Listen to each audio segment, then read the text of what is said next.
मुख्यमंत्री जी नमस्ते। नमस्कार sir, ministry of home affairs ने कल आवाज देंगे। मिनिस्ट्री ऑफ होम अफेयर्स ने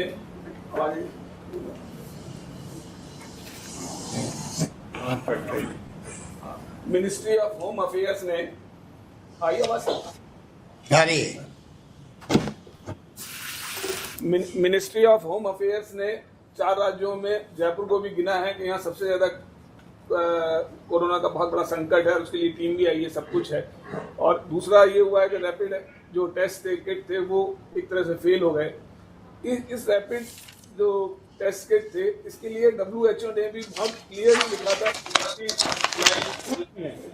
इनकी रिलायबिलिटी नहीं है। USA ने भी इस किट को नहीं माना, उसके बावजूद इंडिया ने इनको मंगाया और इसको करा।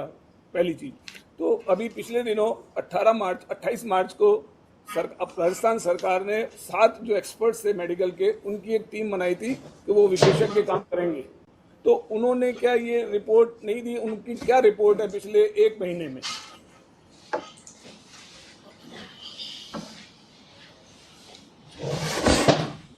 केंद्रीय टीम जो आई है उसके हद में अच्छी चर्चा हुई है। उन्होंने हमारे यहाँ की जो व्यवस्था है उनको बहुत ही अप्रिशिएट किया है। वो चीफ सेक्रेटरी से, एसीएस होम से, एसीएस हेल्थ से मिल चुके थे।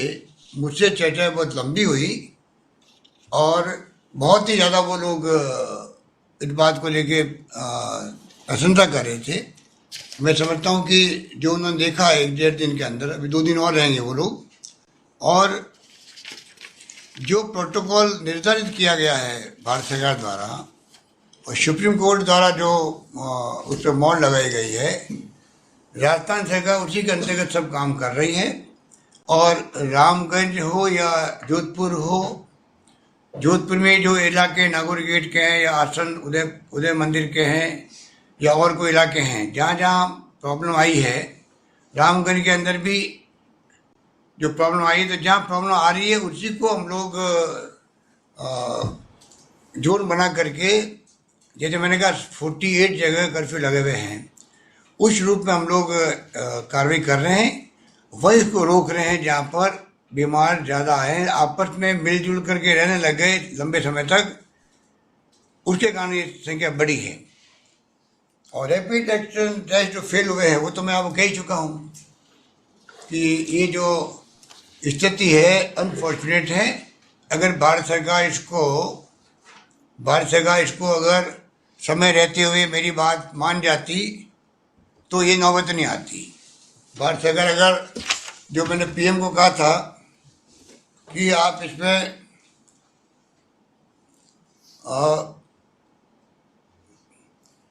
ICMR ने तो इसे रिकमेंड कर प्रोटोकॉल जारी किया ही था, ICMR ने तो। पर हमारे यहाँ भी डॉक्टर हरे बाबू पवार की अध्यक्षता वाली जो कमेटी थी, एडवाइजरी कमेटी, उसने भी रैपिड टेस्ट को एंटीबॉडी बेस्ड टेस्ट मानकर रिकमेंड किया था। तो ये जो रिकमेंडेशन ऐसी नहीं हुई थी, बाकायदा यहाँ की कमेटी की रिकमेंडेशन के आधार पर, ICMR की गाइडलाइन के आधार पर हम लोग आगे बढ़े थे। और भारत सरकार अगर पहले, जो मैंने 15 दिन पहले प्रधानमंत्री जी को रिक्वेस्ट की थी, अगर सेंट्रलाइज प्रोक्योरमेंट करती भारत सरकार, जांच पड़ताल करती किस मुल्क में कौन सी क्वालिटी के रैपिड टेस्ट के किट मिल रहे हैं, कहाँ अच्छे वेंटिलेटर मिलेंगे, कहाँ PPE मिलेंगे अच्छे क्वालिटी के, तो सेंट्रलाइज परचेज होती, वो राज्यों को बांटते तो ज़्यादा बेहतर रहता।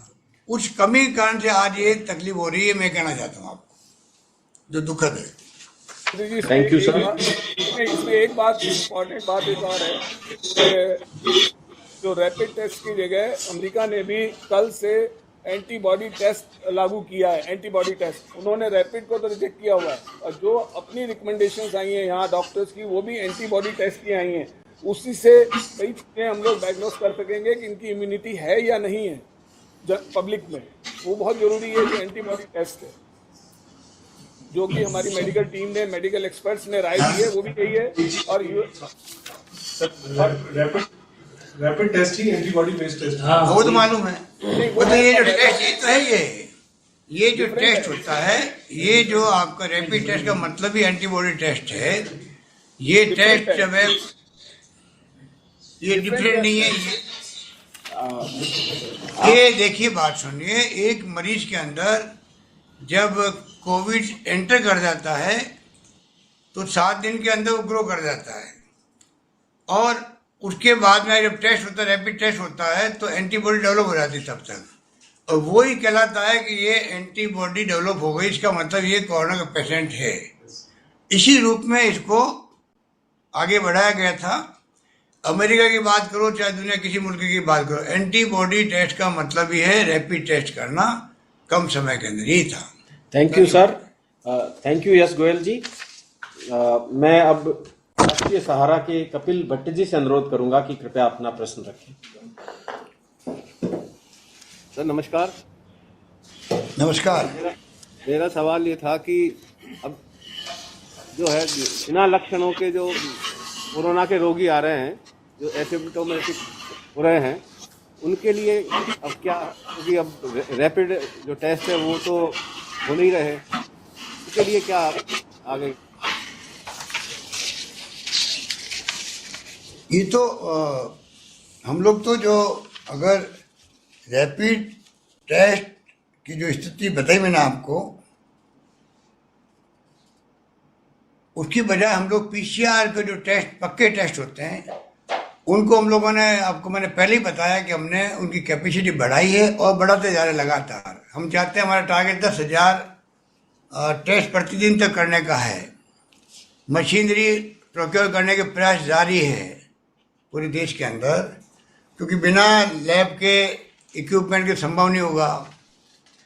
पर साथ में मैं ये भी कहना चाहूँगा, जो आपने कहा कि बिना लक्षण के, ये पूरी दुनिया के मुल्कों में 50% से ज़्यादा लक्षण वाले कोरोना पॉजिटिव होते हैं। हमारे यहाँ पर 80% तक है इस देश के अंदर। इसलिए हम चाहेंगे कि टेस्ट पे ज़्यादा जोर दें, जिससे कि बिना लक्षण के पेशेंट भी काबू में आ सके, समय पर उनका टेस्ट हो सके और समय पर बढ़ने से रुक सके कोरोना। ये बहुत सेंसिटिव बात है, इसलिए भारत सरकार ने या स्टेट गवर्नमेंट ने ये तय किया है, हमारे यहाँ पर बड़ी संख्या में टेस्ट के माध्यम से हम पता लगाएंगे और रोकने का प्रयास करेंगे इस कोविड-19 को। और ये बहुत महत्वपूर्ण है। वो स्टेज आज तक हमने करीब 57,000 से क्या 61,500, अभी तक आपको जान के खुशी होगी 61,500 टेस्ट हमारे यहाँ हो चुके हैं राजस्थान के अंदर। और अब हमने तय किया, अगर ज़्यादा संख्या बढ़ेगी तो हम लोग चाहे दिल्ली भेजना पड़े, चाहे और कहीं भेजना पड़े, तो हम लोग चाहेंगे कि समय पर उसका परिणाम आए और कन्वे कर दिया जाए जिसको पॉजिटिव आया उसको, और उसका इलाज शुरू कर दिया जाए। जिनको क्वारंटाइन भेजना है वो एक्टिविटी भी साथ साथ में चलती रह सकती है। अगर मालूम पड़ जाता है कि फला व्यक्ति को फला मोहल्ले के अंदर कोरोना प्लस आ गया है, पॉजिटिव आ गया है, तो उसके आसपास लोगों को जिनको क्वारंटाइन करना है, जिनके टेस्ट करवाने हैं, सब काम आसानी से हो सकते हैं। यही अप्रोच हमारी रहेगी आगे भी, इसको हम अप्रोच को आगे बढ़ाने वाले हैं। और उसी के अंतर्गत मैंने कल भी कहा आपको, जो कॉन्टैक्ट वाले तो ही हैं लोग, उसके अलावा हेल्थ केयर प्रोफेशनल, सुपर स्पीडर कहलाते हैं, जो लोग होम डिलीवरी करते हैं, चाहे डिलीवरी बॉय हो, दूध वाले हों, सब्जी वाले हों, किराना दुकान वाले हों, इन सब का बड़ी संख्या में हम लोग टेस्ट करना चाहेंगे। और हम लोग ये अपना अप्रोच जारी रखेंगे आगे भी। इसके लिए हमने भारत सरकार को कहा है कि हमें अधिक से अधिक किट मिलने चाहिए। पीसीआर के अंतर्गत जो किट होता है, जिसके बगैर संभव नहीं है, जिसको कहते हैं nuclear extraction kit, nuclear extraction kit, उसके बगैर ये आपका पीसीआर टेस्ट भी नहीं हो पाता है। उस किट की कमी है देश के अंदर। हमने आईसीएमआर को रिक्वेस्ट करी है कि वो हमें किट ज़्यादा से ज़्यादा सप्लाई करें। Many thanks sir. धन्यवाद। धन्यवाद भट्ट साहब। मैं अब इंडियन एक्सप्रेस से श्री हमजा खान से अनुरोध करूंगा कि कृपया अपनी बात। नमस्कार सर पहला सवाल तो आपकी जो वार्ता हुई थी कल केंद्रीय गृह मंत्री से उससे था, उसका आपने जवाब दे दिया है। सर दूसरा एक सवाल ये था कि आप हमें विस्तार से काफ़ी दिनों से बता रहे हैं कि लॉकडाउन की वजह से जो प्रदेश है उसके फाइनेंस पर काफ़ी नुकसान हुआ है। मार्च के अंतिम सप्ताह में ही तकरीबन 3,500 करोड़ का नुकसान हुआ है और केंद्र भी जो आपने 1 लाख करोड़ की अनुदान की जो मांग रखी थी, केंद्र ने उस पर भी कुछ जवाब नहीं दिया है। तो ऐसे कौन से स्रोत हैं जिनके द्वारा प्रदेश सरकार अपने वित्त का अनुबंधन कर रही है और आने वाले सप्ताहों में और महीनों में इसको किस तरह से मैनेज किया जाएगा? आपने ठीक कहा कि मार्च के अंतिम सप्ताह